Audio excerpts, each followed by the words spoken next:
Hello to all, Chanakya વિદ્યાલય. હું બગડા મિત્તલ.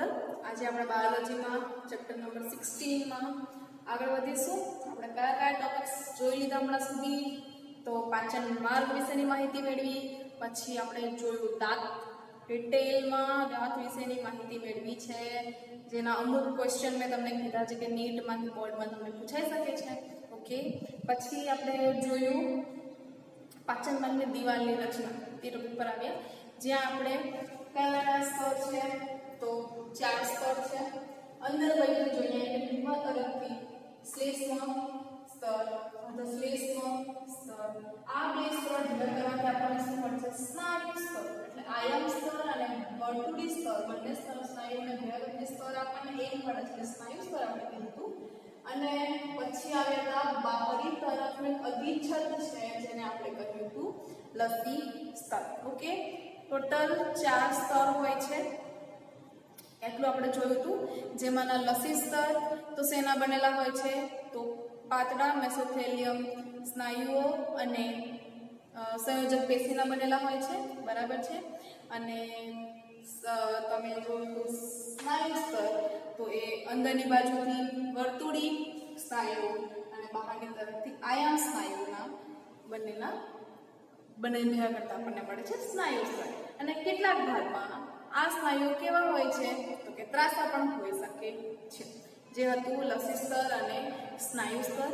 આજે આપણે આગળના જે ટોપિક 2 છે એ છે એક અધશ્લેષ્મ સ્તર અને શ્લેષ્મ સ્તર, એના વિશેની આપણે માહિતી. તો કઈ વાત કરો છો? તો આ સ્તર છે એ અધશ્લેષ્મ સ્તર. ઓકે, આજે કેની વાત કરવાના છે? અધશ્લેષ્મ સ્તર. Okay, clear? તો આપણે ટોપિકની શરૂઆત કરીએ. અધશ્લેષ્મ સ્તર કોને કહીશું? તો અધશ્લેષ્મ સ્તર શેનું બનેલું હોય છે? તો ચેતાઓ, રુધિર અને જે લસિકા વાહિનીઓ છે, આપણી જે ચેતાઓ છે, જે રુધિર છે અને લસિકા વાહિનીઓ છે યુક્ત એક ગ્રંથિઓ આવેલી હોય છે, સંયોજક પેશીઓ બનેલી હોય છે. એવી પેશીઓ, એમ કહી શકો કે એવી પેશીઓ કે જેમાં ચેતાઓ, રુધિર અને લસિકા વાહિની, આપણે જ્યાં રુધિર ક્યાંથી વહે છે તો કયા સ્તરમાં જોવા મળે? તો ક્યાં જોવા મળે? અધશ્લેષ્મ સ્તરમાં જોવા મળે, બરાબર છે. લસિકા વાહિનીઓ ક્યાં જોવા મળે? તો અધશ્લેષ્મ સ્તરમાં મળે. ઓકે, એવી સંયોજક પેશીઓ તેમજ પક્વાશયમાં અધશ્લેષ્મ સ્તરમાં ગ્રંથિઓ પણ જોવા મળે છે. ઓકે, પક્વાશય કયા? નીજ ગળતે નીકળીને નાના આંતરડાનો પ્રથમ જે યુ આકારનો ભાગ હતો, તે આકારને શું કહેવાય છે? પક્વાશય. એ વિસ્તારમાં અધશ્લેષ્મ સ્તરમાં શું જોવા મળશે આપણને? ગ્રંથિઓ પણ જોવા મળશે. ઓકે, આ બે ટોપિક્સ છે, વધારે એનસીઈઆરટીમાં કંઈ આપ્યું નથી, આટલી ડિટેલ્સ આપેલી છે આના વિશેની. આના જે આખી ડિટેલ્સ માહિતી છે આપણે આગળના જે ચેપ્ટર્સ ભણાવીશું એમાં માહિતી એકદમ ચોક્કસ અને પૂરેપૂરી આપેલી છે. ઓકે, અહીંયા આપણે આટલું જ આપેલું છે કે ચેતાઓ, રુધિર અને લસિકા વાહિની ધરાવતી સંયોજક પેશી અને પક્વાશયમાં ત્યાં ગ્રંથિઓ પણ જોવા મળે છે. અધશ્લેષ્મ સ્તર. Okay, clear? અધશ્લેષ્મ સ્તર બરાબર છે. હવે આવીશું શ્લેષ્મ સ્તર. તો શ્લેષ્મ સ્તર એ સૌથી અંદરની બાજુનું સ્તર છે. ઓકે, આ સ્તર એ જઠરમાં હોય ત્યારે ત્યાં અનિયમિત ગળીઓ જોવા મળે છે, બરાબર છે. એની તમને હું આકૃતિ બતાવું. આ શ્લેષ્મ સ્તર છે. ઓકે, અંદરનું જે શ્લેષ્મ સ્તર છે એની વાત કરું છું. ઓકે, જ્યાં અનિયમિત ગળીઓ તમે અહીંયા જોઈ શકો છો, જઠરમાં આ રીતે અનિયમિત ગળીઓ જોવા મળે છે. Okay, clear? અનિયમિત ગળીઓની વાત થાય છે. પછી શ્લેષ્મ સ્તર નાના આંતરડામાં જોઈએ તો ત્યાં તમને રસાંકુરો જોવા મળે છે, એટલે કે આંગળીના નાના આંગળી જેવા પ્રવર્ધો જોવા મળે છે, બરાબર છે. આ જે લેયર્સ છે એની ઉપર રસાંકુરો, આ દરેકની ઉપર રસાંકુરો જોવા મળે છે, એને શું કહેવાય છે? રસાંકુરો. ઓકે, આંગળીના પ્રવર્ધ છે. હવે આ રસાંકુરોની સપાટી ઉપર પણ નાના નાના અસંખ્ય રસાંકુરો જોવા મળે છે, તેને શું કહેવામાં આવે છે? સૂક્ષ્મ રસાંકુરો. જે ટૂથપ્રિન્ટ, જે આપણું ટૂથબ્રશ છે એની ઉપર કેમ બ્રશિંગની જે શેડ હોય છે એવી રચના, પ્રવર્ધ્ય રચના અહીંયા જોવા મળે છે. ઓકે, જે શું કરે છે તો જે સપાટી છે એને વિસ્તરણ આપવાનું કાર્ય કરે છે. શું કામ કરે છે? સપાટી છે એને વિસ્તૃત કરવાનું. બરાબર છે, કારણ કે શ્લેષ્મ સ્તર છે એ સૌથી અંદરનું સ્તર છે, એટલે આ સ્તર સૌથી વધારે કાર્ય શા માટે કરે છે? કારણ કે એ ખોરાકમાંથી દરેકે દરેક વસ્તુનું શોષણ કેવી રીતે કરવું છે એના વિશેની માહિતી આપશે. એટલે કયા કયા ઘટકોનું શોષણ થવું જોઈએ એ ક્યાંથી ખબર પડશે? ખોરાક કોના સંપર્કમાં સૌપ્રથમ આવશે? તો આવશે શ્લેષ્મ સ્તરના સંપર્કમાં. બરાબર છે. ઓકે, એટલા માટે અલગ અલગ અંગોમાં આ સ્તરમાં થોડી ઘણી વિભિન્નતા જોવા મળે છે. જઠરમાં હોય ત્યારે અનિયમિત ગળી જેવી આ રચના હોય છે, જ્યારે નાના આંતરડામાં ત્યાં આ ગળી ઉપર નાના નાના રસાંકુરો જેવી રચના હોય છે. બરાબર છે. આ રસાંકુરો ઉપર પણ નાના નાના આંતરિક પ્રવર્ધ જેવા જેમ બ્રશ ટૂથબ્રશમાં જેવી રચના હોય છે એવી એક રચના હોય છે જેને સૂક્ષ્મ રસાંકુરો કહેવામાં આવે છે. ઓકે, તમે અહીંયા રચના જોઈ હોય તો આ રીતે કહી શકો. ઓકે, આ તમારા પ્રવર્ધો છે. ઓકે, આ પ્રવર્ધોમાં તમે આની ઉપર નાના નાના જે ડોટ્સ જોવા મળે એવી રીતે એ સૂક્ષ્મ રસાંકુરો અથવા રસાંકુરો છે. Okay, clear? આ શું છે? રસાંકુરો, જે શું કામ કરશે? જે વિસ્તરણ માટેની સપાટી છે, અવશોષણ માટેની જે સપાટી છે એને વિસ્તૃત કરશે. ઓકે, આ શું છે? શ્લેષ્મ સ્તરમાં જોવા મળતા રસાંકુરો. પહેલા જીભમાં જોવા મળતા રસાંકુરો હતો, એ શું કામ કરતા હતા? ટેસ્ટ ને આપણને કહેશે કે ટેસ્ટ કેવો છે. અહીંયા આ શું કરશે? અવશોષણ માટેની સપાટીનું વિસ્તરીકરણ કરશે. ઓકે, હવે અહીંયા રસાંકુરોમાં કેશિકાઓનું જાડું આવેલું હોય છે, જાડા જેવી રચનાઓ છે. ઓકે, જ્યાં જાડા જેવી રચનાઓ હોય છે, જે વાહિનીઓ હોય છે એને આપણે શું કહીશું? પયસ્વિની. અહીંયા લખેલું છે પયસ્વિની. ઓકે, જે કેશિકાઓનું ગુચ્છ અથવા કેશિકાઓનું એક જાડું જોવા મળે છે, જાડા જેવી રચના. બરાબર છે, એને શું કહીશું આપણે? પયસ્વિની. ઓકે, ત્યારબાદ શ્લેષ્મ સ્તરની ઉપકલા પર ગોલ્ગેટ કોષો આવેલા હોય છે ક્યારેક ક્યારેક. ઓકે, જઠરમાં શ્લેષ્મ સ્તરમાં જઠરમાં જ્યારે શ્લેષ્મ સ્તરમાં તમે જુઓ તો ત્યાં ગ્રંથિઓ પણ આવેલી હોય છે જેને શું કહેવાય છે? જઠર ગ્રંથિ. ક્યાં?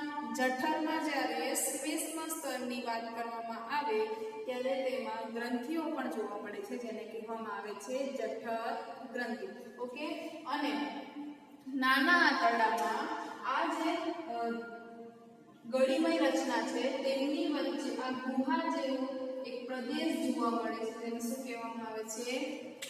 લીબર કુહન ગુહાઓ. શું કહેવામાં આવે છે? લીબર કુહન ગુહાઓ. ઓકે, અહીંયા સુધી તમારે NCERT નંબર એક વર્ડ છે એના વિશે મેં વાત કરી. ઓકે, અને એમ કહી શકો તમે કે જે 4 સ્તરો છે, બધા 4 સ્તરો છે પાચન માર્ગમાં જરૂરિયાત પ્રમાણે રૂપાંતરણ પામતા રહે છે. બરાબર, તમે જોયું કે જઠરમાં તો આપણે શું દેખાય છે? અનિયમિત ગળીઓ. તો નાના આંતરડામાં હોય ત્યાં પ્રવર્ધો આવી જાય છે જે રસાંકુરો તરીકે ઓળખવામાં આવે છે.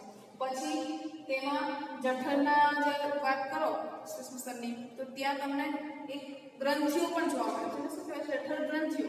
અને નાના આંતરડામાં લીબર કુહન ગુહાઓ. એટલે આ જુદા જુદા અંગો પ્રમાણે 4 સ્તરોમાં રૂપાંતરણ કંઈક ને કંઈક આપણે જોઈ શકીએ છીએ. ઓકે, એટલે પરિવર્તન કેના આધારે કરે છે? અંગોના કાર્યોને અનુલક્ષીને એ પોતાના અંદર ફેરફાર લાવી શકે છે. ઓકે, એમ કહી શકીએ આપણે. તો આપણા 4 સ્તર વિશેની ફૂલ ડિટેલ માહિતી આજે આપણે લઈ લીધી. પહેલા નસી સ્તર, પછી આવ્યું આપણું સ્નાયુ સ્તર, પછી અધશ્લેષ્મ સ્તર અને શ્લેષ્મ સ્તર. તમને સવાલ એવો કરવામાં આવે કે સ્તરોને તેના ક્રમ અનુસાર ગોઠવો ગુહાના સંપર્કમાં આવતા સ્તરથી. તો શું કહેશો? તો આમાં શું આવશે? અંદર તરફ ગુહાના સંપર્ક. આ ગુહા અહીંયા છે, બરાબર છે, એના અંદરના સંપર્કમાં આવતું સ્તર કયું છે? પહેલું શ્લેષ્મ, અધશ્લેષ્મ, સ્નાયુ અને લસી સ્તર. ઓકે, અને એમ કહેવામાં આવે કે બહારની તરફથી આપો તો લસી સ્તર, સ્નાયુ સ્તર, અધશ્લેષ્મ સ્તર અને શ્લેષ્મ સ્તર. ઓકે, ક્લિયર એટલું? પછી તમારે પૂછી શકે છે જઠર ગ્રંથિ ક્યાં જોવા મળે છે, પયસ્વિની એટલે શું છે, અસંકરોનું કાર્ય શું છે, આ બધા ક્વેશ્ચન તમને આવી શકે છે. પછી શેરી બનેલી હોય રસીસરમાં શું હતું?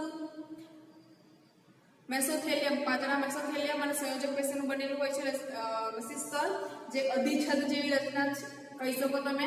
પછી તમે જોયું સ્નાયુ સ્તર, તો અંદરની તરફથી વર્તુળી સ્નાયુ, બહારની તરફથી આયામ સ્નાયુ. ઓકે, અંદરની તરફથી વર્તુળી સ્નાયુ, બહાર તરફથી આયામ જેવા સ્નાયુ. ઓકે, એટલે કે સીધા સ્નાયુ. એને આપણે શું કહીશું? સ્નાયુ સ્તર. આ બંને સ્તર આપણને શું મળશે? સ્નાયુ સ્તર.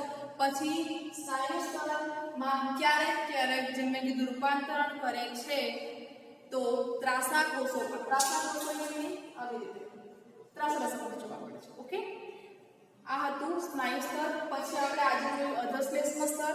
તો એમાં શું જોયું? તો ચેતાઓ, રુધિર અને લસિકા વાહિની ધરાવતી પેશીઓ, સ્નાયુ સંયોજક પેશીઓ ક્યાં જોવા મળે છે? અધશ્લેષ્મ સ્તરમાં. અને પક્વાશયના જે વિસ્તાર છે ત્યાં ગ્રંથિઓ પણ જોવા મળે છે. શેમાં? તો અધશ્લેષ્મ સ્તરમાં. ઓકે, ક્વેશ્ચન ગમે તે રીતે પૂછે, આપણને કોન્સેપ્ટ ક્લિયર હોવો જરૂરી છે. ઓકે, પછી જોઈશું શ્લેષ્મ સ્તર.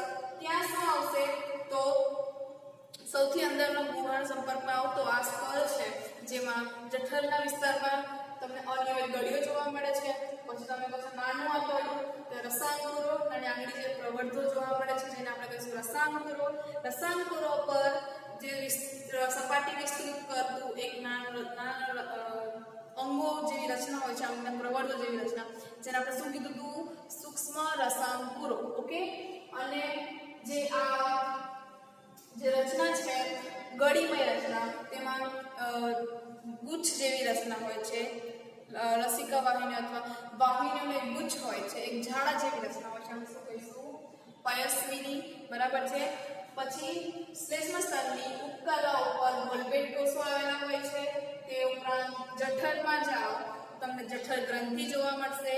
નાના આંતરડામાં તમે કહી શકો તો લિબલ ગુહાઓ એટલે કે પોલાણ જોવા મળે છે. ઇનડાયરેક્ટલી પોલાણ જોવા મળે છે. અને આ સ્તર અંગ પ્રમાણે પોતાના કાર્યોમાં ચેન્જ અનુભવીને રૂપાંતરણ કરે છે. એટલે કહી શકીએ કે પોતાનામાં પરિવર્તનશીલ ગુણધર્મ ધરાવે છે. ઓકે, આ આપણા ચાર સ્તરોની ડિટેલમાં માહિતી મેળવી આપણે. અહીંયા સુધી બધા ટોપિક આવી શકે બધાને ક્લિયર થઈ ગયા હશે. ઓકે, એનસીઆરટી લઈને પ્રોપરલી નોટ્સ પ્રિપેર કરો. નોટ્સ એવા બનાવો એકદમ એટ્રેક્ટિવ કે જોઈને પણ એમ થાય કે બસ આ ટોપિક મને આવડે છે, આ ટોપિક મને આવડે છે. એટલા ઇન્ટરેસ્ટિંગ ટોપિક્સ બનાવો. ઓકે, નોટ્સ પ્રિપેર કરો છો તો ધ્યાન આપજો. બાકી તો ઓલમોસ્ટ એનસીઆરટી આપણી માટે ભગવદ ગીતા જેવું છે, જેની એનસીઆરટી એકદમ ક્લિયર કરો. Okay, thank you so much.